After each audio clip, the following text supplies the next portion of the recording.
ఈ మధ్య కాలంలో చాలామంది ఒక వైరస్ గురించి భయపడుతున్నారు. చైనాలో ఒక వైరస్ వచ్చింది. దానివల్ల చాలా ఇబ్బందులు ఎదురుతున్నాయని చెప్పి అనుకుంటున్నారు. ఆ వైరస్ ఏంటంటే హ్యూమన్ మెటానిమో వైరస్. ఇది కామన్‌గా చిన్న పిల్లల్లో ఎక్కువగా వస్తుంది. ఇది 5 సంవత్సరాల లోపు పిల్లల్లో ముఖ్యంగా చెప్పాలంటే 6 నెలల నుంచి 3 సంవత్సరాల లోపు వయసున్న పిల్లల్లో ఈ వైరస్ అనేది వస్తుంది. ఇది అంత పెద్ద ప్రమాదకరమైన వైరస్ ఏం కాదు. ఇది ఎక్కువ మంది పిల్లల్లో వ్యాధికి తట్టుకునే శక్తి ఎక్కువ ఉన్న పిల్లల్లో చాలా సాధారణంగా జలుబు, దగ్గు, గొంతు నొప్పి, జ్వరంలాగా వచ్చేస్తుంది, పోతుంది. కానీ వ్యాధి తట్టుకునే శక్తి తక్కువగా ఉండి వయసు ఎక్కువ పైబడిన వాళ్ళలో ఈ వైరస్ న్యూమోనియా లాగా గానీ, పిల్లి కూతలు, బ్రాంకైటిస్, ఒకవేళ ఆస్తమా ఉంటే ఆస్తమా పెరగడం గానీ రావడం జరుగుతుంది.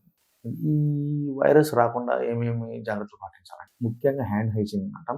చేతులన్నీ శుభ్రంగా కడుక్కోవాలి సోప్‌తో.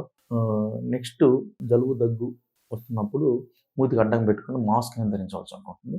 కొంత డిస్టెన్స్ మెయింటైన్ చేయవలసి ఉంటుంది. ఈ జాగ్రత్తలు తీసుకోవడం వల్ల ఈ వైరస్ అనేది స్ప్రెడ్ అంటే ఈ వైరస్ పెరగకుండా మనం ఆపొచ్చు.